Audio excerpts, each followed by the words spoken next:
Hello and welcome back to Shift Survival.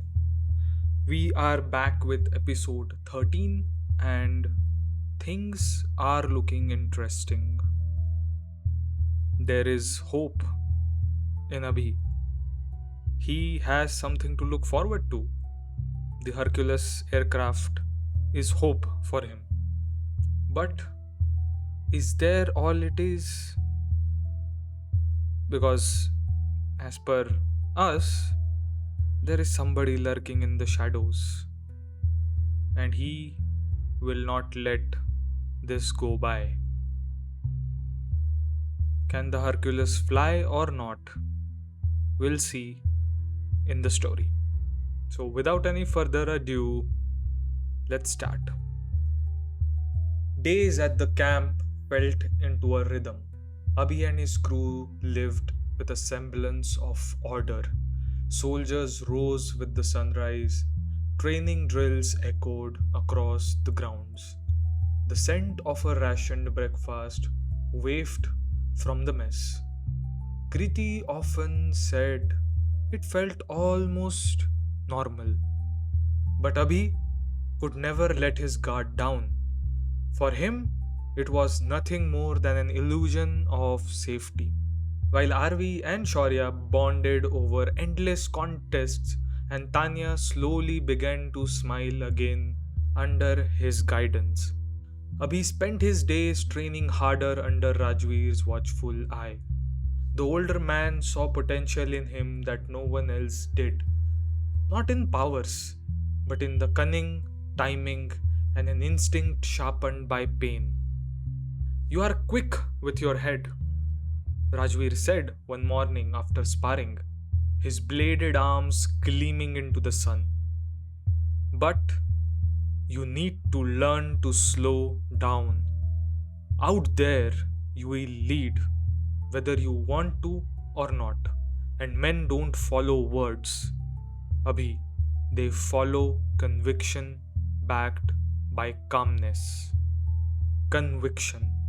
The word echoed in Abhi's mind long after training ended. By afternoon, the focus shifted to the massive Hercules parked on the runway. Its dull grey body loomed like a sleeping titan.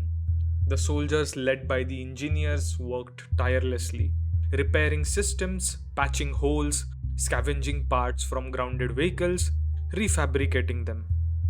Dave practically lived near the plane, his wings fluttering whenever he grew excited. "Once she flies," he told anyone who would listen, "the world opens again. We are not caged here anymore. We can take to the skies." Kriti leaned against the railing one day, watching Dave ramble. She smirked. "If we crash halfway across the ocean, I'm blaming you." "Not possible, young lady," Dave replied with a wink. "Believe it or not, I was top of my class." "Yeah, but that was fighter jets, not this fat bird." Shaurya swooped in. "Don't you dare call her fat." Dave tightened his wings. "Okay, peacock," Shaurya blurted out in a sarcastic tone. Arvi sprayed water out of his mouth, trying to hold it in. But peace in this world never lasted long. On the fifth night after their arrival, the alarms rang. A guttural horn blared through the camp. Red flares shot into the sky, and Jay's voice cut through the comms from his command tower. "Undead, at least 24 south perimeter." The soldiers snapped into motion with a precision that stunned Abhi. Rajveer's voice carried across the base. "Firm up! Barrier front! Range in the back!" Within minutes, shiny blades simmered into existence. Rajveer's blades, cutting off the undead charge. Shaurya raised his arms and the torrents of water sliced forward, cleaving through the rotting bodies with deadly precision. Dave swooped overhead, distracting and scattering them, while Jay's rifle cracked in steady rhythm, each shot dropping an enemy cleanly, sometimes even two. It wasn't chaos like Abhi's group had faced on the road.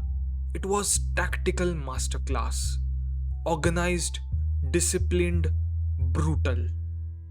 Abhi, Arvi, Kriti, and Tanya joined in, but they weren't leading the fight. They were part of something larger. And in that moment, Abhi realized how small his team had been against the world and how powerful unity can be. Rajveer and his crew were on a whole another level. With their coordinated moves, each one precisely carrying out the task and leveraging the environment as well as each other to defeat the enemy like it was a routine task. No discussions, no commands, pure teamwork based off each other's action. Abhi's eyes sparkled, looking at that strategic brilliance on display, which decimated the horde within minutes. By dawn, the undead were nothing more than ash and blood soaked earth. The camp cheered their survival, but Abhi couldn't shake Rajveer's word from his mind. Conviction backed by calmness. The days after the raid brought whispers. Traders passing near the camp carried stories of Rivan's settlement tightening its grip, of SK pushing harder for control, of a bounty whispered in the wind. Jay also started noticing a lot of movements in and around the forest area. He picked up a few things towards Rivan's camp also. SK is hunting a boy, one trader said quietly over a shared meal. No powers, but dangerous. They call him the monster. Abhi's stomach clenched. Rajveer heard too, and later that night, he found Abhi sitting by the fire. You think I don't know what they whisper about you? Rajveer said, voice calm. Monster, killer, ruthless. But I see you more than they do. You're still young, still learning. You are dangerous. Yes, but that's exactly why I will stand by you. Because I believe that you can be more. Abhi's eyes flickered to him, searching for any hint of doubt. There was none. I have said it before and I will say it again. You're not alone anymore. Rajveer finished, the flames casting his face in shadows. If Rivan or SK or anyone else comes for you, they will have to go through me first. Patting Abhi's shoulder. Abhi believed him. Life returned to its rhythm. Tanya's blade grew sharper and more precise. Arvi learned to focus his fire without burning his own eyebrows off.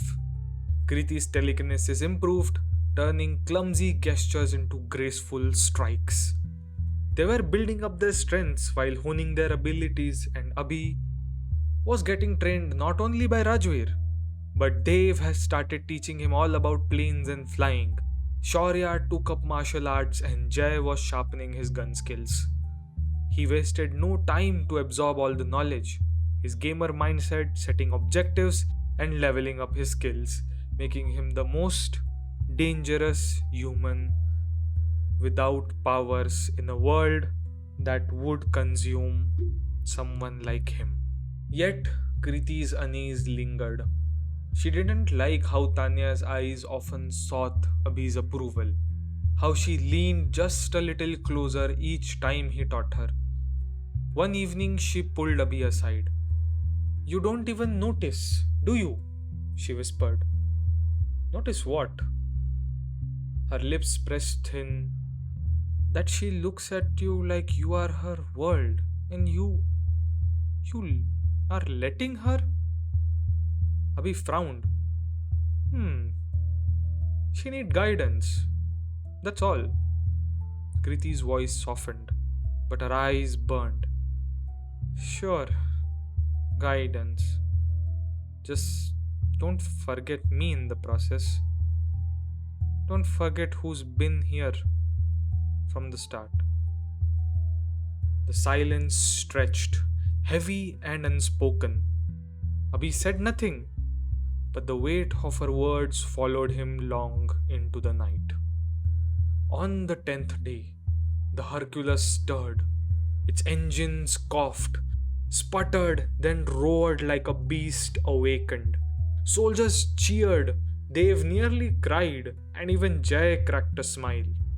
The plane wasn't ready for a flight yet, not fully, but it was alive. And Abhi watched the smoke rise from its turbines. His heart pounded.